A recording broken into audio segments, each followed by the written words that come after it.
అంటే ఈ మధ్యన కొందరు హెల్తీగా ఉండాలి అనే ఒక అవేర్నెస్లోకి వెళ్తున్నారు, జిమ్ముల వెంట పరిగెడుతున్నారు, కొందరు వ్యాయామాలు చేస్తున్నారు.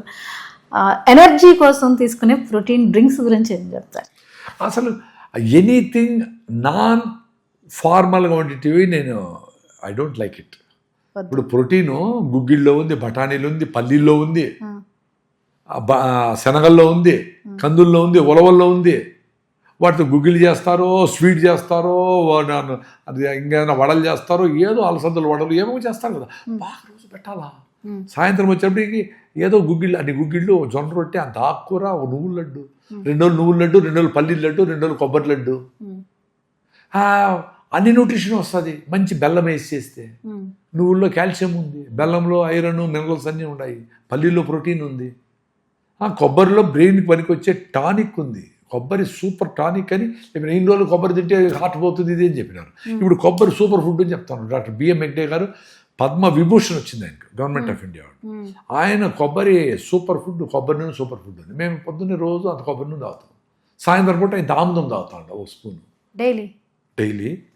1 మంత్ తాగి ఆముదం ఆపేసి మళ్ళీ ఆముదం పూర్తిగా మసాజ్ చేసుకొని వారానికి ఒకసారి అభ్యంగన స్నానము సున్నిపిండితో చేస్తే మీ స్కిన్ అంతా బ్రీచ్ చేసి మీకుండే రకరకాల జబ్బులు పోతాయి అని డాక్టర్ మధుకర్ దామ్ అని ఒక ఆయన బీదర్ దగ్గర ఉంటారు. ఆయన బుక్ రాసినాడు దాని మీద. ఆయన డాక్టర్ సుధా అని అవేకన్ ఇండియా, యుఎస్లో ఉంటారు, జూబిలీస్లో ఉంటారు. ఆమె చెప్తా ఉంది, నువ్వుల నూనె 1 వారము, ఆముదం 1 వారము, మొత్తం బాడీకి పట్టించేసి చిన్న పిల్లలు కూడా వంట ఆముదం, బయట దొరికి ఆముదం కాదు, వండాల హీట్ చేయాలి, అప్పుడే టాక్సిన్స్ పోతాయి. దాని చిన్నపిల్లలకి నోట్లో నాకించేవాళ్ళు. సూపర్ ఫుడ్ అది, సూపర్ ఇమ్యూనిటీ బూస్టర్ ఆముదం, వంట ఆముదం. సో ఇట్లా టిప్స్ అన్నీ మన ఇళ్ళలో ఉండేటివి కదా, అన్ని మాయమైపోయాయి. ఇప్పుడు అవేమీ లేవు. ఎందుకంటే ఈ కార్పొరేట్ వ్యవస్థ అంతా వచ్చేసి దాన్ని లాక్కునేసింది. సో మీరేమన్నా చేసినా మీ ఇంట్లో ఒప్పుకోరు. నువ్వు సున్నిపిండి వాడతాననే బాత్రూమ్ అంతా గలీజ్ చేసింది, ఏంది ఇదే అంటారు. నువ్వు నేను సికాయత్ చేసుకుంటానంటే ఒప్పుకోరు. తలకు ఆయిలే పెట్టినట్లేదు. అందుకే అట్లీస్ట్ మీరు వారానికి 1 రోజు మంచిగా ఆముదం పెట్టుకోండి. కుదురుడికి మొత్తం అందరూ ఆముదం పెట్టుకోండి. 2-3 అవర్స్ బాడీకి అంతా పెట్టుకోండి. ఆడోళ్ళు మీరు బయట కొంచెం ఎండలో కూర్చోవాలని అనుకునేటప్పుడు ఆముదం పెట్టుకునేసినాక మళ్ళీ నైట్ వేసుకొని పల్సింది ఎండలో కూర్చోండి 1 అవర్. మీ విటమిన్ D3లు, మీకు వచ్చే రకరకాల స్కిన్ ప్రాబ్లమ్స్ అన్నీ ఎండకు పోవాలా, నడవాలా. ఇప్పుడు రాగానే ఉదయాన్నే ఏసీల్లో ఉంటున్నాం, సూర్యుడు కనిపించక ముందర ఆఫీసులకు వస్తున్నారు, సూర్యుడు అస్తమించాక వెళ్తున్నారు. సో విటమిన్ డి డెఫిషియన్సీ చాలా ఉంది. సో అంటే ఇలాంటి లైఫ్ స్టైల్, తప్పని లైఫ్ స్టైల్ ఉందనుకోండి, అలాంటి వాళ్ళకి ఏమైనా మార్గం ఉందా? ఉదయాన్నే వస్తారు, రాత్రికి వెళ్తారు, సూర్యుని కూడా చూడని జీవితాలు కొన్ని. అదే వాళ్ళకే తెలుసు కదా, ఆ జీవితాల నుంచి బయటపడాలా. ఆ ఉద్యోగమే వదిలేసేయాలంటే వదిలేయాలా, లేదా టైం మార్చుకోవాలా, లేదా 1-2 గంటలు, ఒకవేళ 5 గంటలు కాకపోయినా 1-2 గంటలన్నా బయట ఉండేట్లా చూసుకోవాలా. అర్లీగా డిన్నరు, గూట్లో దీపం నోట్లో ముద్ద, 6 గంటలకంతా భోజనం కంప్లీట్ చేయాలా. 7-7కంతా ఈ బ్రైట్ లైట్లు కాకుండా డిమ్ లైట్లు వచ్చేయాలి ఇంట్లో. చైనీస్ హోటల్స్లో పెడతారు కదా డిమ్ లైట్లు, అట్లా లైట్లు అయిపోవాలి. ఏందమ్మా డమ్ముగా ఉంది, 7 తర్వాత 8 తర్వాత లైట్లన్నీ స్లో అయిపోతాయి, 9కంతా ఆఫ్ అని చెప్పి పడుకోబెట్టి పెద్దోళ్ళు పడుకుంటే పిల్లలు పడుకుంటారు. మీరు టీవీలు చూసుకుంటా, మీరు బాతకాని చేస్తారు, పిల్లలు పడుకోండి 9 అయిపోయిందే పొద్దున్న అంటే ఎంతమంది పడుకుంటారు వాళ్ళు. సో అర్లీగా పడుకొని పొద్దున్నే 3-4 గంటకి బ్రహ్మముహూర్తంలో ఆటోమేటిక్గా లేస్తారు. 9 పడుకుంటే ఆటోమేటిక్ లైఫే మారిపోతుంది. మీకు ప్లెంటీ ఆఫ్ టైం ఉంటుంది. హోంవర్క్ రాయొచ్చు, అది చేయొచ్చు, మీకు పాత్ర కడుక్కోవచ్చు, అది చేయొచ్చు, వంట చేయొచ్చు, తినేదానికి టైం ఉంటుంది. చాలా మంది చూడండి పొద్దున్న ఫైటింగ్ జరుగుతూ ఉంటుంది. ఆటో వచ్చేసి తినరా, ఎప్పుడు ఇంత లేట్, నోట్లో కుక్కి నోటు నీళ్ళు పోసి పరిచయం పెడతారు పిల్లలు తినమని. పెద్దవాళ్ళు కూడా టిఫిన్ లేదు, పోతా బయట పోతా ఉంటే ఎత్తుకొని తింటా బయట పోతా ఉంటారు. అరే ఓ రోజు కాదు, అట్లా రోజు అంతే, రోజు అదే పరిస్థితి ఉంటుంది. మరి తినేదానికి కూడా టైం లేని నీ ఉద్యోగము అవసరమా? నువ్వు పెద్ద సీఈఓనే ఏదో అనుకొని ఉంటావు, నీ 10 లక్షలు జీతం, ఎందుకురా? తినేదానికే టైం లే, ఎందుకు ఆ ఉద్యోగం? సో అట్లా కంఫర్టబుల్గా కూర్చొని ఒక పూటన్నా తినేసి బాగా ఫుల్గా తినేసిపోయి మధ్యాహ్నం ఎత్తేసి సాయంత్రం ఎప్పుడైతుందా తిందామా అని ఉండాలి. 6 కంప్లీట్ చేసేయాలి భోజనం. బాగా మాట్లాడుకుంటారు, ఏదో కొంచెం టీవీ చూస్తారు, ఏదో చేసుకొని అందరూ కూర్చొని బాతకానేయండి, 8కి 9కి అంతా బెడ్ ఎక్కాలా. కొంచెం ముసలి వాళ్ళకి కొంతమందికి ఎక్కువ నిద్ర, కొంత తక్కువ, అందరికి ఒకటేగా 8 hours నిద్ర కావాలా. అంటే 7 hours నిద్రపోయాడు అనుకో, ఇప్పుడు రోజంతా తెచ్చి అయ్యో I slept only for 7 hours అనుకుంటాం. ఏమి కాదు, యాక్టివ్గా ఉండవు. ఆ కండిషన్ నుంచి బయటపడాలి ప్రతి ఒక్కటి కండిషనింగే. దాని నుంచి బయటపడితే కంఫర్టబుల్గా ఉంటావు. నేను ఒకసారి 7:30కి పడుకొని 10:30కి లేచిన నైట్. అరే 10:30 అయింది, రాత్రంతా ఏదో రాసుకుంటా పని చేసుకుంటా పొద్దున్న రన్నింగ్ చేసిన 5:30కి పోయి ఆ రోజంతా యాక్టివ్గానే ఉన్నది. అప్పుడు అనిపించింది ఎవడు చెప్పినారా 10 to 8 నిద్రపోవాలి, 8 hours నిద్రపోవాలి, 10 to 7 అవన్నీ ఏమి లేదు. నువ్వు చేసే పని బట్టి నీకు నిద్ర వచ్చింది ఆ నిద్రపో, మెలకు వచ్చింది ఆ బుక్ చదువుతావు ఏదో చేసుకో, మళ్ళీ నిద్ర వచ్చింది నిద్రపో. శరీరాన్ని కంఫర్ట్గా ఉంచాలి. అంతేగాని నాకు నిద్ర లేదే అనుకుని రోజంతా ఆందోళన పడేది, 4 ఇడ్లీలు బదులు 3 ఇడ్లీ తిని పొద్దున్నే అయ్యో 1 ఇడ్లీ తక్కువ తిన్నా అని, ఎప్పుడెప్పుడు మధ్యాహ్నం అవుతుందా బకెట్ బిర్యానీ తిందామా అని కసి, ఇవన్నీ వదిలేసేయండి. ఏం కాదు, వెరీ సింపుల్ ఈక్వేషన్ అండి. ఆకలి వేస్తే కూడా అన్నం తినకుండా ఉన్నా మంచిదే, ఆకలి లేకుండా తింటే డెడ్లీ. ఆకలి లేకుండా ఇప్పుడు టైం అయిందని తినేసే వాళ్ళు కూడా ఉన్నారు. ఇప్పుడు ఈవేళ 1 గంట అయింది కానీ నాకు ఆకలి లేదు, కానీ నేను తినేయాలి. తినేయాలి. లేకపోతే వాళ్ళ 3కి ఆకలి వేస్తే చాలా మంది చెప్తాను 6 కంతా తినేయండి నేను. సరే మళ్ళీ 9కి మళ్ళీ లేట్గా ఆకలి వేస్తే ఎట్లా? నువ్వు ఆలోచిస్తావు ఆకలి ఇంకా కాలేదా, 9 అయిందే అనుకుంటే ఆకలి కాదురా, వదిలేదాన్ని. లేదు ఆకలి వేసింది నీళ్ళు తాగు, చచ్చిపోతావా? అసిడిటీ అల్సర్లు ఉండే వాళ్ళు కూడా ప్రతి ఒక్కరు పొద్దున్నే లేచి మీ ఇంట్లో ఇంత గిన్నెకి రాగిజావ చేసి పెట్టేయాలి. రాగిజావ ఎలా చేయవలను అని ఎవరు చూడొద్దండి. రాగి పిండి నీళ్ళలో కలిపితే వేడి చేస్తే రాగిజావ అంతే. నువ్వు చేయకూడదు అనుకుంటే గూగుల్ చేస్తూ ఉంటావు, రాగిజావ తినొచ్చునా, రాగులు తినొచ్చునా, ఎవరు తినొచ్చు, గర్భిణీలు తినొచ్చునా, పిల్లలకు పెట్టచ్చునా. రాగులు కర్ణాటక మొత్తం తింటా ఉంటారు, నీకేం స్పెషల్ కాదు. ఇంకా కూరలో సామాలన్నా ఎవరికి తెలియదు. జొన్న రొట్టి తెలంగాణలో, రాగులు రాయలసీమలో, కర్ణాటకలో తినేది వెరీ కామన్. దాని వల్ల గూగుల్ ఎందుకు చేయాలా? సార్ రాగులు తింటే పైల్స్ అంటా ఉంటారు కదా సార్ అని ఎవరో విజయవాడ అని ఫోన్ చేశాడు. ఒరే విజయవాడలో రాగులే తెలియదు కదా ఎవరికి, మరి పైల్స్ అన్నీ ఎందుకు వచ్చినాయి అక్కడ? వాళ్ళకి రైసే తిన్నారు కదా, పైల్స్ ఎందుకు వచ్చినాయి? పోనీ రాగులే ఎక్కువ తింటారు కర్ణాటకలో, వాళ్ళకి ఎక్కువ పైల్స్ ఉన్నాయని ఏం లేదే. సూపర్ ఫుడ్ రాగులు, సూపర్ ఫుడ్ రాగులు. మీరు రాగితో దోశ చేసుకుంటారో, ఇడ్లీలు చేసుకుంటారో, రొట్టె చేసుకుంటారో, ఆ రాగి పిండితో నెయ్యి వేసి బెల్లం వేసి స్వీట్ చేసుకుంటారో, 100 రకాలు ఉంటాయి రాగులతో. మీరు మార్పు కావాలంటే జొన్నలు, లేదు దేశీ బియ్యము, ఆర్గానిక్ బియ్యము, పాలిష్ తక్కువ బియ్యము, ఓ పూట వారంలో 2-3 సార్లు తినండి, తప్పేం కాదు. బట్ ఎవ్రీ డే మూమెంట్లోనే ఉండాలి బాడీ. ఈరోజు వీలు కాల, రేపు వీలు కాల, 3వ రోజు 4వ రోజు 1 వీక్ తర్వాతనే పోవాలా. చాలామంది ఆపేసి ఇప్పుడు మేము చిన్నప్పుడు రన్నింగ్ చేస్తూ ఉంటే సార్, చిన్నప్పుడు స్కిప్పింగ్ చేసి భలే ఆడినాను సార్, ఇప్పుడు అస్సలు లేదు. 40-35 ఉంటాయి. 20 ఏళ్ళ వరకు ఎగిరి గెంతి పడిపోయి అబ్బా కళ్ళు తిరుగుతాండారా నాయన అనుకునే వరకు పరిగెత్తినారా.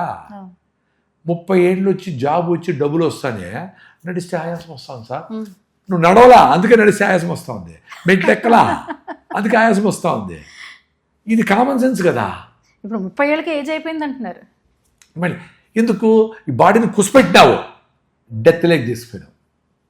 నేను ఇప్పుడు దిగేటప్పుడు కూడా నేను ఎవరన్నా మోటార్ సైకిల్ ఎక్కించుకోవాలనుకోండి, నేను ఇప్పుడు ర్యాపిడోలో ర్యాపిడోలో వస్తా జనరల్గా, అయితే పక్కన మాట్లాడవచ్చు, వాడికి 10 రూపాయలు ఇచ్చినట్లుంటుంది, స్టూడెంట్ భిన్న వెళ్ళిపోతాను నేను. సో వాడు వచ్చే వరకు నేను నడుస్తా పోతా, ఏం సరే వెళ్ళిపోతాను నేను, 10 అడుగులు ఏనిరాడు ఆయన అంట. ఆడు మెట్రోలో కూడా నేను ట్రైన్ 3 minutes అంటే తిరుగుతా ఉంటా. పెద్ద అదృష్టం నడిచేది. ఎప్పుడు కూర్చుందామని మెట్రోలు చూస్తే ఇట్లా చూస్తూ ఉంటారు, సీట్లు ఉన్నాయి, ఏమైపోతారా 15 నిమిషాలు వెయిట్ చేయలేరా, 10 నిమిషాలు వెయిట్ చేయలేరా, 10 నిమిషాలు స్టాండ్ నిలబడలేకపోతే ఏం శక్తున్నట్లు. పిల్లలు చూడండి అసలు ఎండకే పోవడంలే, ఎండ పోవడంలే. జనగణమన అంటేనే పడిపోతూ ఉంటారు, జేహే అంటేనే సగం మంది పడిపోతూ ఉంటారు. ఎట్లా మరి? ఆటో లేకపోతే మమ్మీ ఆటో ఇస్ గాన్ అంటాడు, అయిపోయా వాళ్ళ అమ్మ వచ్చి కారు తీసుకోవాలి, నడువు రా అని చెప్పాలా. ఓకే ఈ ట్రాఫిక్లో కొన్ని జాగ్రత్తలు తీసుకోవాలి, అది వేరే సంగతి.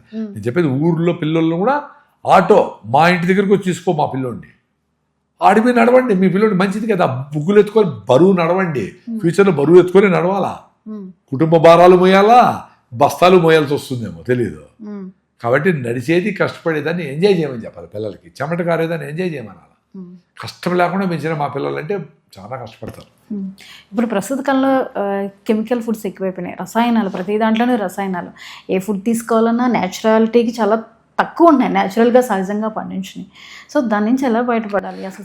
రెయిన్ ఫెడ్ క్రాప్స్ అనండి మీరు, వర్ష ఆధారితంగా పండే జొన్నలో, రాగులో, కొర్రలో, కందులో, పెసులో వీలైనంత వరకు అవి తినండి. అంటే అసలు మనం ఏమైనా ఐడెంటిఫై చేయడానికి ఉంటుందా, ఇది సహజ సిద్ధంగా వచ్చింది కాదు లేదు? యాక్చువల్గా యూనిఫారంగా రోబో సినిమాలో రజనీకాంత్ లాగా ఉంటారు కదా, అందరూ ఒకటేగా, అది అన్యాచురల్. సో ఒకటి నల్లగా, ఒకటి సొట్టగా, ఒకటి ఉండగా ఉండేటివి వీలైనంత వరకు న్యాచురల్. సో మనం ఈ వీడియో చూసామనుకో, ఈ కొంతమంది వ్యాపారస్తులు ఏం చేస్తారు, కొన్ని అట్లాంటి తీసుకొని జిన్ను కలుపుతారు. ఏం చేయాలి? కాబట్టి అల్టిమేట్గా ఏంటి, మీ అందరికీ ఇంకా 150 మంది రైతులు ఉంటారు. మీ ఫ్యామిలీలో ఉంటారు, మీ బాబాయిలు ఉండొచ్చు, మీ ఫ్రెండ్స్ ఉండొచ్చు, ప్రతి ఒక్కరికి రూట్స్ ఉంటాయి. ఎవరికొరికి ఊరు బయట పోతే రైతులు ఉంటారు, వాళ్ళ దగ్గర పోయి ఫ్రెండ్షిప్ చేయండి. ఫ్యామిలీ ఫార్మర్ నాయనా నువ్వు మాకు అని చెప్పండి, వాళ్ళతో ఫోటో దిగి మీ ఇంట్లో ఫోటో పెట్టించుకోండి, వాళ్ళ మీ ఇంటికి పిలిచి ఒక పూట భోజనం పెట్టండి, మీరు వాళ్ళ ఇంట్లో భోజనం చేయండి, వాళ్ళకి దేశీ విత్తనాలు తీసేయండి. నాయనా నీ 10 ఎకరాలు చేసుకో, ఈ ఎకరంలో మనము కూరగాయలు పండిద్దాం, జామకాయలు, మునక్కాయలు, బొప్పాయికాయలు, ఇవన్నీ మాకు మా కుటుంబానికి కావాలి, మీ కుటుంబం వాడుకోండి, మీ కుటుంబానికి కూడా దీనికి కావాల్సిన పెట్టుబడి మేము పెడతాం అని పెట్టి వాళ్ళతో ఫ్రెండ్షిప్ చేయండి. మీరు వ్యవసాయం చేసేది కష్టం, సిటీలో ఉండేవాళ్ళు చేసేవాళ్ళని సపోర్ట్ చేయండి, వాళ్ళ ఆరోగ్యం బాగుపడినట్లుంటుంది, మనకు వాళ్ళు కూరగాయలు పండించిస్తాడు. సో ఎంతనా కానీ 10,000 పోనీ ఏమవుతుంది, మనం పెట్టే ఖర్చులో పెద్ద ఇష్యూ కాదు కదా. సో వాళ్ళకి అవేర్నెస్ క్రియేట్ చేసేట్టు ఉంటుంది. సో ఆ రకంగా చేసుకుంటేనే కూరగాయల వరకు వస్తాయి. ఇప్పుడు వరి మాత్రం చాలామంది ఆర్గానిక్ పండిస్తూ ఉంటారు. రైస్ రకరకాలు ఉన్నాయి, రాజముడి రైసు, నవారా బియ్యము, రకరకాల బ్లాక్ రైసు, రెడ్ రైసు అన్నీ ఉన్నాయి, మైసూర్ మల్లిగ చాలా ఉన్నాయి. సో రైస్ వరకు ఇష్యూ ఏం లేదు. జొన్నలు, రాగులు రెయిన్ ఫెడ్ తీసుకోగలిగితే సూపర్. సో మీకు అవి సంవత్సరం కావాల్సినవి ముందుగా పెట్టుకునేసి ఫ్రెష్గా పిండి మీరే చేసుకొని మీరే పెట్టుకుంటే బెస్ట్. బయట పిండిలు కూడా కొనకూడదు, ఎందుకంటే పిండిల్లో బియ్యం కలిపేస్తారు. బియ్యం చీప్, రూపాయే ఫ్రీ. అదే రాగులు, జొన్నలది 50 రూపాయలు. సో అది కలిపేస్తారు. ఓకే, బియ్యం కంటే సగం కలిపినా మంచిదే, కానీ పూర్తిగా బెనిఫిట్ రావాలంటే మీరే పిండి చేయించుకొని తింటే బెస్ట్. ఇప్పుడు స్వీట్నర్లోకి వచ్చేసరికి అసలు స్వీట్ వద్దనేది చెప్తున్నారు, కానీ పూర్వకాలంలో పెద్దవాళ్ళు షుగర్ తిన్నారు, బెల్లాలు తిన్నారు, ఇంట్లో స్వీట్స్ పెట్టుకుని తిన్నారు, అయినా వాళ్ళ మీద ఎలాంటి ఇంపాక్ట్ పడలేదు. వాళ్ళందరూ నడుస్తూ ఉన్నారు, వాళ్ళందరూ ఆటోలు లేవు, వాళ్ళందరూ ఎదురు బండి మీద పోయేవాళ్ళు, రోజు పని చేసేవాళ్ళు, తీసేవాళ్ళు, దంచేవాళ్ళు, ఇసిరేవాళ్ళు, నీళ్ళు కబిలు తోలేవాళ్ళు, అంత క్యాలరీస్ బంద్ చేస్తారు. అందుకని వాళ్ళ సమస్యలే. ఇప్పుడు మనం ఈ షుగర్ అంతా పోయి ఫ్యాట్ అయిపోయి గ్లైకోజన్గా మారి మొత్తం లివర్ అంతా ఫ్యాటీ లివర్ అయిపోయి ఎత్తి పెట్టుకొని మొత్తం అంతా షుగర్ పేషెంట్ అయ్యే వరకు తింటా ఉంటారు. షుగరే కాదు, రైస్ తినేదే షుగరు, రైస్ తినేది కానీ డయాబెటీస్ ఎక్కువైంది. ఎవడన్నా వాకింగ్కి వచ్చా అంటే ఏం మామా షుగరా రా అంటా ఉంటారు. అంటే వాకింగ్ షుగర్ వస్తేనే వాకింగ్ చేస్తూ ఉంటారు. మరి ఎట్లది? ముందు ప్రతి ఒక్కరు పని చేయకపోతే తిట్టేవాళ్ళు, ఏమరా బుద్ధిందా లేదా, ఏం చదువుకున్నావంటే ఊరికి వస్తే పని చేయాలి నువ్వు అని చెప్పేవాళ్ళు. ఇప్పుడు ఇంట్లో అమ్మలే నువ్వేం పని చేయద్దు నాయన, బాగా చదువుకోను, నువ్వు చదువుకో, మేము అన్నీ చేసి పెడతాం, నేను నీళ్ళు చేస్తాం, బట్టలు అన్నీ చేస్తాం. ఎంత డేంజర్ అది. సో వాళ్ళకి ప్రతి పని ఫిజికల్గా, మెంటల్గా పనులు పెడితేనే పిల్లలు ఆరోగ్యంగా ఉంటారు. అది చాలా సెన్సిటివ్ ఇష్యూ. మీరు పిల్లల్ని ఎప్పుడైతే చదువు ఇంకేం వద్దన్నారో అప్పుడు వాళ్ళ జీవితాలు చాలా కష్టపడతారు. అంటే షుగర్ కన్స్యూమింగ్ ఎక్కువ అవడం వల్ల షుగర్ సమస్యలు వస్తున్నాయి. రైసే షుగరు. ఓకే, అది మొత్తం అవాయిడ్ చేయమంటారా? అదే వారంలో 2 సార్లు 3 సార్లు, అది కూడా సింగిల్ పాలిష్ బియ్యము, అది కూడా ఆర్గానిక్ బియ్యము, అంతే. సో రైసును తగ్గించుకుంటా, జొన్నలు, రాగులను పెంచుకుంటా, ఈ పప్పు ధాన్యాలు, బఠానీలు, శనగలు, అలసందులు, ఉలవలు, బొబ్బర్లు అంటారు అటు సైడ్. సో ఇట్లాంటివి ఉడకబెట్టుకుని గుగ్గిళ్ళలాగా చేసి దాంట్లో నిమ్మకాయ పిండి చాట్ లాగా చేసి ఆనియన్ వేస్తే ఇన్ని తింటాడు రైతు పిల్లగాడు. వాడికి ప్రోటీన్ బాగా వస్తుంది, హెల్త్ బాగుంటుంది. మీరు అవి చేసే ఓపిక లేదు కాబట్టి వాడికి 50 రూపాయలు మన మగాని వేస్తే వాడు పోయేసి పర్రని చెప్పి ఆ చిప్సులు ఇవన్నీ తింటా ఉంటాడు. ఆరోగ్యం బాయ్, ఆకలి బాయ, తినరా అంటే ఆడు తింటాడు, ఆకలి పోయింది. సో న్యూట్రిషన్ లేదు, హిమోగ్లోబిన్ తగ్గిపోయా, ఆవిలిస్తూ ఉంటాడు, ఓపికలే, బుర్రకి ఎక్కదు, చదువు ఎక్కదు, పనులు ఎక్కవు, ఏమి ఎక్కవు. ఎంత డ్యామేజ్ చెప్పండి. లైఫ్ మీ చేతుల్లో మీరు హాయిగా ఉండేదాన్ని ఇప్పుడు మందుల్లో డాక్టర్ల దగ్గర పెట్టేసినాం. అంటే ఈ లైఫ్ స్టైల్ మీరు పదే పదే చెప్తూ ఉంటారు, హాస్పిటల్కి వెళ్ళకుండా హ్యాపీగా 100 ఏళ్ళు బతకచ్చు అని. అంటే ఇంత లైఫ్ స్టైల్ లీడ్ చేస్తే అంత హెల్తీగా సాధ్యమవుతుంది? హెల్తీగా ఉండేది ఈజీ, అన్హెల్తీగా ఉండేదానికి ఎంత కష్టపడతా ఉండి, ఇంత ట్రాఫిక్లో ఉండి ఇన్ని టూత్పేస్ట్లు, ఇన్ని ఫుడ్లు, ఇన్ని విటమిన్లు, ఇన్ని సప్లిమెంట్లు, ఇన్ని పౌడర్లు, ఇన్ని జిమ్ములు, ఇన్ని బ్యూటీ పార్లర్లు, ఇంత ఆరోగ్యం, ఇన్ని ఇంజక్షన్లు, ఏమేమో చేసుకుంటా ఉంటారు అన్హెల్తీగా ఉండేదానికి. టూత్పేస్ట్ డేంజరా? ఎన్ని కెమికల్స్ దాంట్లో. అసలు 10 ఏళ్ల పిల్లలకి సెన్సిటివ్ టూత్ ఏంది? వాడు పుట్టేప్పటి నుంచి టూత్పేస్ట్ వాడే. అది మంచిదైతే వాడి ఎనామిల్ ఎందుకు అరిగిపోతుంది? ఎనామిల్ ఎందుకు అరిగిపోతుంది? బాడీలో టఫెస్ట్ పార్ట్ ఎనామిల్లే కదా. మనుషులు మొత్తం ఎమకలన్నీ మట్టి అయిపోయినా పళ్ళు అట్లే ఉంటాయి కదా. మరి అట్లాంటి పళ్ళు 15 ఏళ్ళు బాగా రుద్దితే ఎనామిల్ అరిగిపోతా ఉంది. ఆ ఎనామిల్ అరిగిపోతే పళ్ళన్నీ దాన్ని మళ్ళా చేసేదానికి పళ్ళు ఇంప్లాంట్లు కట్టేది గిట్టేది ఇవన్నీ చేస్తూ ఉన్నారు. సో మీరు గమ్స్ను మసాజ్ చేసి గమ్స్ను బాగా స్ట్రాంగ్గా పెట్టుకొని ఏదో పళ్ళపొడి వేసుకొని రుద్దుకొని 1 మినిట్ బ్రష్ చేస్తే 100 years గ్యారంటీ.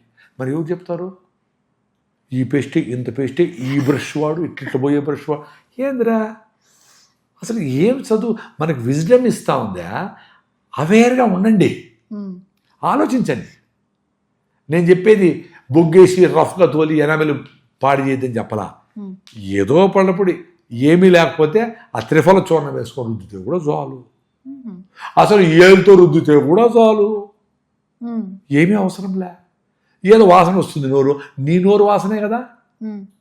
ఏమవుతుంది? 2 బాగా మంచినీళ్ళు తాగితే పోతుంది, కొంచెం ఫుడ్ తింటే పోతుంది, ఏం కాదు. నువ్వు చేయి కడుక్కొని చేసుకొని బాగా కడిగి వేసుకో, బాగా బ్యాక్టీరియా ఉంటుంది. అరే నీ పొట్టలో ఉండదు ఇంత బ్యాక్టీరియా ఉంది. 10% of your body weight is bacteria. నీకు 35 ట్రిలియన్ల సెల్స్ ఉంటే బాడీలో 10 times ఎక్కువ ఆల్మోస్ట్, అంటే 300 ట్రిలియన్ల మైక్రోబ్స్ ఉన్నాయి నెంబరు కంట్లో పొట్టలో. అదే గట్ మైక్రోబియం అనేది. ఆ మైక్రోబ్స్ ఫుడ్ తినేసి డైజెషన్ అయిపోతానే ఆ మెంబ్రెయిన్ గట్ బ్రెయిన్ బ్యారియర్ అని ఉంటుంది, ఎక్కడ లోపలికి పోనిది దేన్ని, అన్లెస్ న్యూట్రిషన్ ఉంటే తప్ప లోపల పోదు. అవి బ్రెయిన్ లేకపోయి కాంతారావు సినిమాలో వాడు నాయన కొడుకు డ్యాన్స్ చేస్తారు లాస్ట్లో, అట్లా డ్యాన్స్ చేస్తూ ఉండాలి. నాకు ఇప్పుడు అతనే హ్యాపీగా ఉండాలి. నీళ్లు తాగల పొద్దున్న, ఇది సెకండ్ ఇంటర్వ్యూ 4 గంటలు 4 hours నో ఫుడ్. పొద్దున్న 7 అక్కడ తాగిన ఇంట్లో 8:30కి ఇంతవరకు నీళ్ళు కూడా తాగల. మీరు కూడా ఉండొచ్చు అంటా ఉండాలి. నేనే స్పెషల్గా లేను. ఫస్ట్ అది మీరు అర్థం చేసుకోవాల్సింది ఏమంటే, నేనేదో స్పెషల్, నాకు ప్రకృతం ఉంది, నాకేదో ఉంది, అందుకని అట్లేమి కాదు. మీరు కూడా న్యూట్రిషియస్ ఫుడ్ బాగా తిని బాగా బాడీని ఉతికి ఆరేస్తే మీ బాడీ కూడా రెడీ అవుతుంది. దానికి నెల పట్టచ్చు, 3 నెలలు పట్టచ్చు. ఓబేస్గా ఉంటారు, ట్యాబ్లెట్లు వేస్తూ ఉంటారు. ట్యాబ్లెట్ నుంచి ఎట్ట బయటపడాలా, అసిడిటీ నుంచి బయటపడాలంటే పొద్దున్నే 3 గ్లాసులు రాగి జావ తాగేలా. ఒక్కొక్కరు 3 గ్లాసులు రాగి జావ తాగితే మీ లైఫ్ మారుతుంది. కాఫీ తాగాలనే వాళ్ళు కూడా ఈ 3 గ్లాసులు తాగేసి మళ్ళీ ఇంత కాఫీ బదులు ఇంత తాగండి. ఒక వారం తర్వాత కాఫీ వద్దులే అనిపిస్తుంది. అంటే మీ మైండే చెప్తా ఉంటుంది ఇది మంచిది చెడ్డది, దాన్ని అలో చేస్తే చాలు, అదే చెప్తా దాన్ని. అట్లా చిన్నవి చేయండి. నేను కూడా అట్లా చిన్నవి చేసే దానికి ఇన్వైట్ చేస్తా. అందుకే పొద్దున వీలైందమ్మా నాకు పరిగెత్తడానికి. 6 నుంచి అనుకుంటే 8:15 పోయినా రన్నింగ్కి. అంతవరకు ఏదో ఫోన్ చెప్పి అది చెప్పి ఆ పని ఈ పని ఉంది వాట్సాప్ చెప్పి ఎట్లా పోస్ట్పోన్ చేసి నన్ను పోనీకుండా చేయాలని ట్రై చేసింది నా మైండ్. దాని నుంచి బయటపడి పోయినా నేను. సారీ అమ్మా అని చెప్పి పోయినా. 8:15 పోయినా, బాగా ఎండలో పోయినా వచ్చిన. అంటే నిన్ను నువ్వు తెలుసుకునేదండి అదే. ఏదో పెద్ద స్పిరిచువల్ అదే అందరూ అట్లా ఏం కాలేరు, వదిలేసేయండి. మీ మైండ్ మీతో గేమ్స్ ఎట్లా ఆడుతూ ఉందని తెలుసు. ఖాన్తో గేమ్స్ ఆడద్దు అంటారు, అదో సినిమాలో డైలాగ్. అట్లా మీ మైండ్ మీద గేమ్స్ ఆడుతూ ఉంటుంది. దాన్ని అర్థం చేసుకుంటే ఇంకా ఇంటెలిజెంట్గా ఆడుతుంది. అది కూడా అర్థం చేసుకుంటే సైలెంట్గా ఉంటుంది. మళ్ళీ ఎప్పుడు మనం వీక్ అవుతామో అప్పుడు మళ్ళీ చెప్తుంది. ఎప్పుడు వీక్ అయ్యేది? Mind game. ఎప్పుడు వీక్ అయ్యేది? ఇంటికి పోతారు, ఈ పొద్దు ఉపవాసం అనుకుంటావు, ఆడ మటన్ బిర్యానీ చేసి భార్య పెట్టింటుంది. ఆవిడ లేదబ్బా నేను ఈరోజు తిన్నాను గట్టిగా అనుకున్నాను అంటాడు. అబ్బా ఈరోజు పర్వాలేదు నీ బర్త్డే కానీ ఈరోజు ఏదో చెప్తుంది ఆమె, లేదు వేస్ట్ అయిపోతుందని ఏదో చెప్తుంది, తినేస్తావు. మళ్ళీ ఏం చెప్తావు, ఫ్రెండ్కి ఫోన్ చేసి నా భార్య చెప్పింది అబ్బా అందుకని తినేసాను ఏమనుకోవద్దు అని ఏదో మీ ఇద్దరు అనుకుంటారు ఏదో ఫ్రెండ్ నువ్వు. కానీ నువ్వే తిన్నావు, నీకు ఇష్టమయ్యే తిన్నావు, నీ భార్య మీద తీయద్దు. నువ్వు తినిండేదో తప్పు, తప్పంటే తినిందే తప్పని కాదు, నువ్వు వద్దనుకుండేది చేస్తావు, అక్కడే ఫెయిల్ అయినావు. ఆ పూటకి ఫెయిల్ అంటే కంటిన్యూ ఫెయిల్ అని, ఆ పూటకి అప్పుడు ఫెయిల్ అయినావు. దాన్ని నువ్వే నాకు ఇష్టమే తిన్నాను అనుకుంటే అదన్నా ఒక పద్ధతి, నువ్వు మళ్ళీ భార్య మీద చేసావు, అది డబుల్ తప్పు. ఇది ఒక తప్పు అయితే రెండు తప్పులు.